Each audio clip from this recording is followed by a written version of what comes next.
ಕಾರ್ಯಕ್ರಮದ ಮುಂದಿನ ಘಟ್ಟ ಕ್ರೀಡಾ ಧ್ವಜಾರೋಹಣ. ಇದನ್ನ ಮಾನ್ಯ ತಹಶೀಲ್ದಾರ್ ಸಾಹೇಬರು ನೆರವೇರಿಸಿಕೊಡ್ಬೇಕು ಅಂತ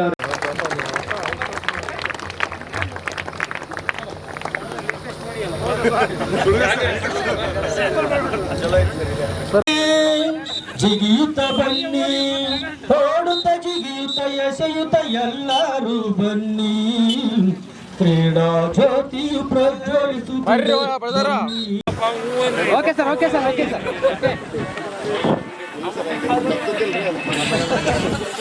ರಾಜ್ಯ ಎಣ್ಣೆ ಬೀಜ ಬೆಳೆಗಾರರ ಕೆಎಫ್ ಅಧ್ಯಕ್ಷನಾಗಿದ್ದೆ.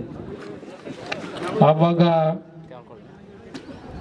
ನಮ್ಮ ಹಳೆಯ ಸಹಕಾರಿ ಕಾನೂನಿನಲ್ಲಿ ಪ್ಯಾರಲಲ್ ಕಾನೂನನ್ನ ಸಹಕಾರಿ ಸಂಸ್ಥೆಗೆ ಒಂದು ಕಾನೂನನ್ನು ಮಾಡಬೇಕು ಅನ್ನೋ ಉದ್ದೇಶದಿಂದ ಬಹಳ ಚರ್ಚೆಗಳಾದವು.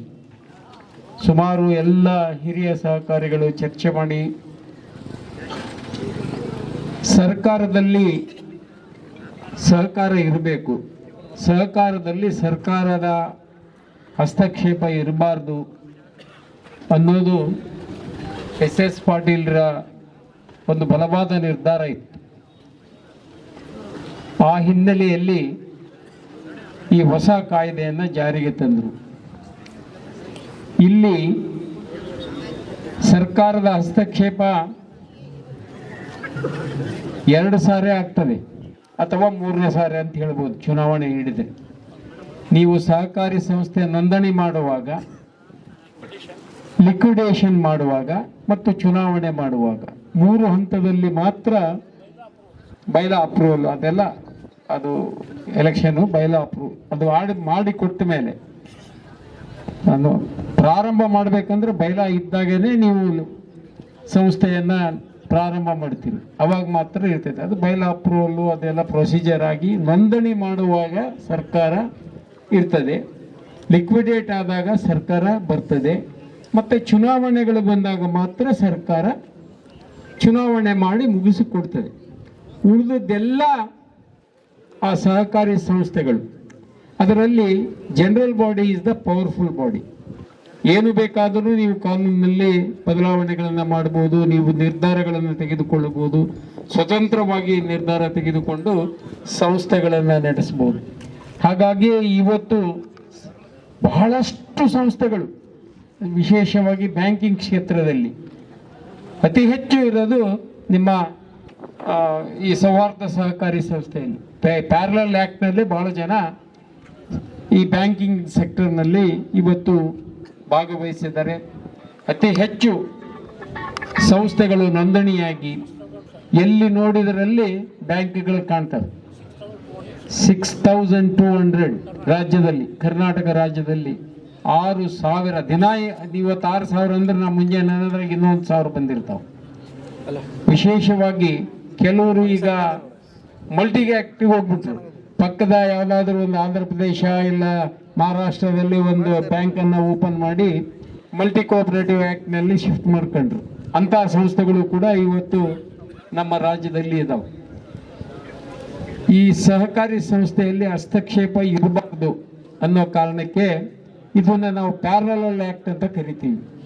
ನಮ್ಮ ರೆಗ್ಯುಲರ್ ಆ್ಯಕ್ಟ್ ಜೊತೆಗೆ ಇದು ಒಂದು ಆ್ಯಕ್ಟನ್ನು ಮಾಡಿ ಇವತ್ತು ಈ ಸಹಕಾರಿ ಕ್ಷೇತ್ರ, ಸಹಕಾರ ಅನ್ನೋ ಶಬ್ದ ಹುಟ್ಟಿನಿಂದ ಸಾಯುವವರೆಗೂ ನಾವು ಸಹಕಾರಿಗಳಾಗೇ ಇರ್ತೀವಿ.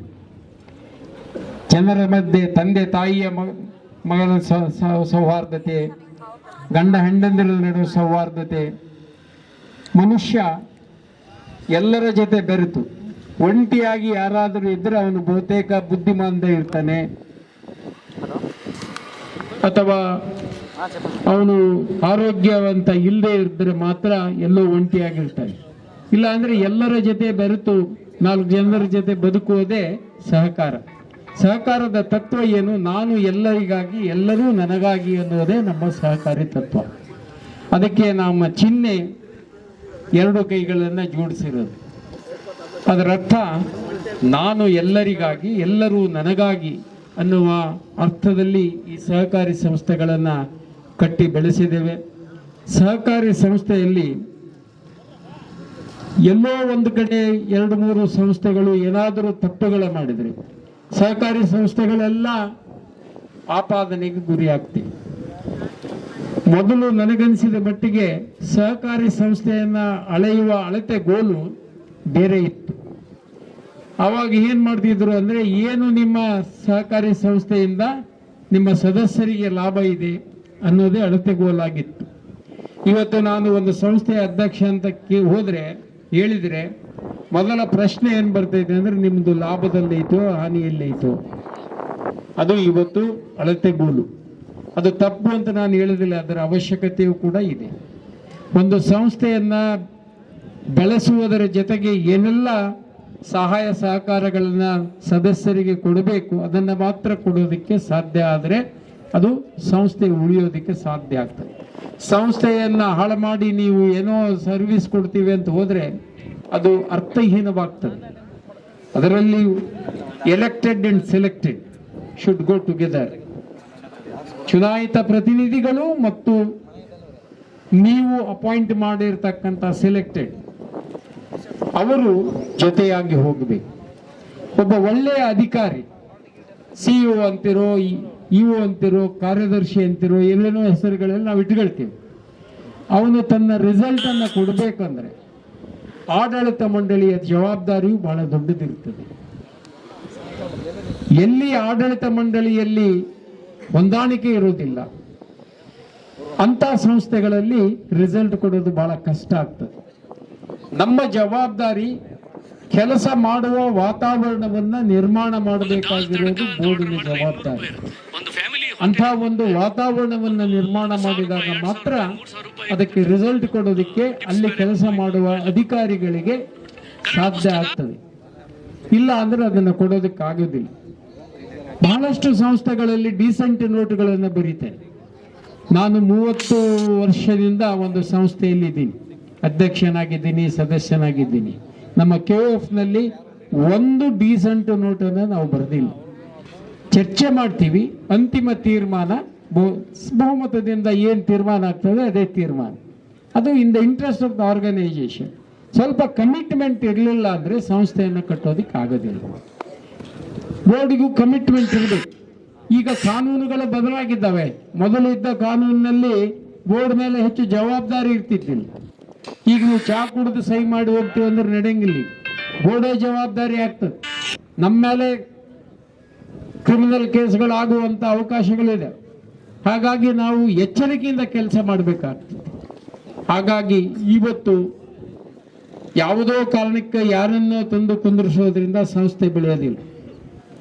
ಬಹಳ ಕಡೆ ನಾನು ಉದಾಹರಣೆಗಳನ್ನ ಹೇಳ್ಬೋದು.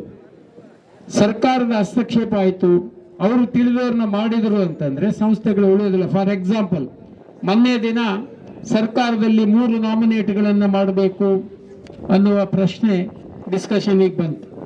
ನಾನು ಮಾತಾಡುವಾಗ ಹೇಳಿದೆ, 3 ಮಾಡ್ತೀರಿ ನೀವು ಬ್ಯಾಂಕಿಂಗ್ ಸೆಕ್ಟರ್ನಾಗ, ಬ್ಯಾಂಕಿಂಗ್ ಸೆಕ್ಟರ್ನಾಗ ಅವ್ರನ್ನ ತೆಗೆದ್ರೆ ಅಂದ್ರೆ ಅವರಿಂದ ಅವ್ರ ಮೇಲೆ ವಿಶ್ವಾಸ ಇಟ್ಟು ಎಷ್ಟೋ ಜನ ತಮ್ಮ ಹಣವನ್ನ ಹೂಡಿಕೆ ಮಾಡಿರ್ತಾರೆ. ನೀವು ಅವ್ರನ್ನ ತೆಗೆದು ಇನ್ನೊಬ್ಬರನ್ನ ಮಾಡಿದ್ರೆ ಅಂದ್ರೆ ಅವರಿಗೆ ವಿಶ್ವಾಸ ಇರೋದಿಲ್ಲ, ವಿಡ್ರಾ ಮಾಡ್ಕೊಂಡು ಹೋಗ್ತಾರೆ ಬ್ಯಾಂಕ್. ಅವಾಗ ಬ್ಯಾಂಕ್ಗಳು ವೀಕ್ ಆಗ್ತಾವ. ಯಾಕೆಂದ್ರೆ ಒಬ್ಬ ವ್ಯಕ್ತಿ ಏನಾದರೂ ತಂದು ಹಣ ಇಡಬೇಕಂದ್ರೆ ಅಲ್ಲಿ ವಿಶ್ವಾಸ ಇದ್ದಾಗ ಮಾತ್ರ ಇಡ್ತಾರೆ. ಆ ವಿಶ್ವಾಸವನ್ನು ಉಳಿಸಿಕೊಂಡ್ರೆ ಇರ್ತೈತೆ, ಇಲ್ಲಾಂದ್ರೆ ಆ ಸಂಸ್ಥೆ ಹಾಳಾಗ್ತದೆ.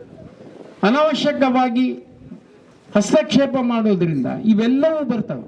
ಹಾಗಾಗಿ ಇವತ್ತು ಸೌಹಾರ್ದದಲ್ಲಿ ಉತ್ತಮವಾದ ಕೆಲಸ ಮಾಡೋದಕ್ಕೆ ಆಡಳಿತ ಮಂಡಳಿಗೆ ಅವಕಾಶ ಇದೆ. ನಾವು ಕಾನೂನಿನಲ್ಲಿ ಎಲ್ಲವನ್ನ ನಾವು ಸರ್ಕಾರಕ್ಕೆ ತಗೊಂಡು ಹೋಗ್ಬೇಕು. ಅಪಾಯಿಂಟ್ಮೆಂಟ್ ಮಾಡಬೇಕು, ಸರ್ಕಾರದಿಂದ ಪರ್ಮಿಷನ್ ತಗೋಬೇಕು, ಯಾರನ್ನ ಅಪಾಯಿಂಟ್ ಮಾಡಬೇಕು ಅದಕ್ಕೂ ಅವರು ಇಂಟರ್ವೆನ್ಷನ್ ಆಗ್ತವ. ಇಲ್ಲಿ ಇವರದ್ರಾಗ ಐತೆ, ಇಲ್ಲ ಅಂತ ನಾನು ಹೇಳಂಗಿಲ್ಲ. ಆದ್ರೆ ಅವ್ರದೇ ಅಂತಿಮ ತೀರ್ಮಾನ, ನಿಮ್ಮ ಜನರಲ್ ಬಾಡಿ ಬೋರ್ಡ್ ತೀರ್ಮಾನನೇ ಫೈನಲ್ ಆಗ್ತತಿ. ನಮ್ಮ ತೀರ್ಮಾನದ ಮೇಲೂ ಸರ್ಕಾರ, ನಮ್ಮ ಹಳೆಯ ಆಕ್ಟ್ ನಲ್ಲಿ ಅದೇ ಸುಪ್ರೀಮೋ ಇರ್ತದೆ. ಓಲ್ಡ್ ಆಕ್ಟ್ ನಲ್ಲಿ ಸರ್ಕಾರನ ಬಿಟ್ಟು ನಾವೇನು ಮಾಡೋಕ್ಕಾಗೋದಿಲ್ಲ. ಈ ಆಕ್ಟ್ ನಲ್ಲಿ ಸರ್ಕಾರದ ಹಸ್ತಕ್ಷೇಪ ಇರೋದಿಲ್ಲ ನಿಮಗೆ. ಅಲ್ಲಿ ಎಲ್ಲದಕ್ಕೂ ನಾವು ಸರ್ಕಾರದ ಮುಂದೆ ಹೋಗ್ಬೇಕು. ನಾವೊಂದು ಏನಾದ್ರೂ ಬದಲಾವಣೆ ಮಾಡ್ತೀವಿ, ಒಂದು ಗಾಡಿ ತಗೊಳ್ತೀವಿ ಅಂದ್ರೂ ನಮ್ಮ ಪರ್ಮಿಷನ್ ತಗೊಳ್ರಿ ಅಂತ ಬರ್ತಾರೆ. ಕಾನೂನಿನಲ್ಲಿ ಬಹಳ ಸ್ಪಷ್ಟವಾಗಿದೆ, ಯಾವ ಸಂಸ್ಥೆಯಲ್ಲಿ ಅವರು ಶೇರ್ ಇದೆ ಅಲ್ಲಿ ಮಾತ್ರ ಅವರು ಹಸ್ತಕ್ಷೇಪ ಮಾಡಬೇಕು. ಅವರ ಶೇರ್ ಅಮೌಂಟೇ ಇಲ್ಲ, ಅವರ ಷೇರುದಾರರೇ ಅಲ್ಲ ಅಂದ್ರೆ ಅಲ್ಲಿ ಹಸ್ತಕ್ಷೇಪ ಮಾಡಕ್ ಬರೋದಿಲ್ಲ, ಹಳೆ ಆಕ್ಟ್ನಾಗಿದ್ರು. ಆದ್ರೂ ಮಾಡ್ತಾರೆ. ಎಲ್ಲವನ್ನ ನಮಗೆ ತಗೊಂಡ್ಬಂದು ನಮ್ಮಿಂದ ತಗೊಂಡೇ ಹೋಗ್ಬೇಕು ಅಂತಕ್ಕಂಥ ಅನವಶ್ಯಕವಾಗಿ ಮಾಡೋದ್ರಿಂದ ಸಹಕಾರಿ ಸಂಸ್ಥೆಯ ಬೆಳವಣಿಗೆಗೆ ಅಡಚಣೆ ಆಗ್ತದೆ ಅನ್ನೋ ಉದ್ದೇಶದಿಂದನೇ ಈ ಸೌಹಾರ್ದ ಸಹಕಾರಿ ಕಾನೂನನ್ನ ತಂದಿದ್ದೇವೆ. ಇವತ್ತು ಬೃಹದಾಕಾರವಾಗಿ ಈ ಸಂಸ್ಥೆ ತನ್ನದೇ ಆದ ಬಹಳಷ್ಟು ಸಂಸ್ಥೆಗಳನ್ನ ಎಲ್ಲ ಕಡೆ ಮಾಡುವುದರ ಮೂಲಕ ಸಹಕಾರದಲ್ಲಿ ಎತ್ತರಕ್ಕೆ ಬೆಳೆಯುವ ಅವಕಾಶಗಳು ಈ ಸಂಸ್ಥೆಗಳಲ್ಲಿ ಇದ್ದಾವೆ. ಇವತ್ತು ಬಹಳಷ್ಟು ಜನ ಇಲ್ಲಿ ಕೂತಿರೋರೆಲ್ಲ ಆ ಸಂಸ್ಥೆಯಲ್ಲಿ ಕೆಲಸ ಮಾಡುವ ನಿರ್ದೇಶಕ ಮಂಡಳಿಗಳು, ಅಧ್ಯಕ್ಷರು ಎಲ್ಲರೂ ಕೂಡ ಇವತ್ತು ಭಾಗವಹಿಸಿದಿರಿ. ಸಹಕಾರ ಸಂಸ್ಥೆ ಇದು ಗಾಂಧೀಜಿ ಕಂಡ ಕನಸು. ಒಂದು ಗ್ರಾಮಕ್ಕೆ ಒಂದು ಸಹಕಾರಿ ಸಂಸ್ಥೆ ಇರಬೇಕು. ಸಹಕಾರಿ ಸಂಸ್ಥೆ ಇದ್ದಾಗ ಮಾತ್ರ ಬೆಳವಣಿಗೆ ಆಗೋದಕ್ಕೆ ಸಾಧ್ಯ. ಯಾಕಂದ್ರೆ ರೈತ ಎಲ್ಲವನ್ನ ತಾನು ಮಾಡೋದಕ್ಕೆ ಆಗೋದಿಲ್ಲ. ಆತನಿಗೆ ಸಹಾಯ ಸಹಕಾರ ಮಾಡುವುದಕ್ಕೆ ಗುಜರಾತ್ನಲ್ಲಿ ನಾನು 14-20 ವರ್ಷ ನಿಮ್ಮ ಮ್ಯಾನ್ ಆಫ್ ವೈಟ್ ರೆವಲ್ಯೂಷನ್ ಅಂತ ಕರಿತೀವಿ ಕುರಿಯನ್ ಅವರ ಜೊತೆ ನಾನು 14 ವರ್ಷ NCDFI ನಲ್ಲಿ ನಿರ್ದೇಶಕನಾಗಿ ಕೆಲಸ ಮಾಡಿದೆ. ಅವರು ಅಮೂಲನ್ನ ಕಟ್ಟಬೇಕಾದ್ರೆ, ಒಂದು ಹಾಲಿನ ಸಹಕಾರಿ ಸಂಘವನ್ನ ಸ್ಥಾಪಿಸಬೇಕಾದ್ರೆ ಆವತ್ತು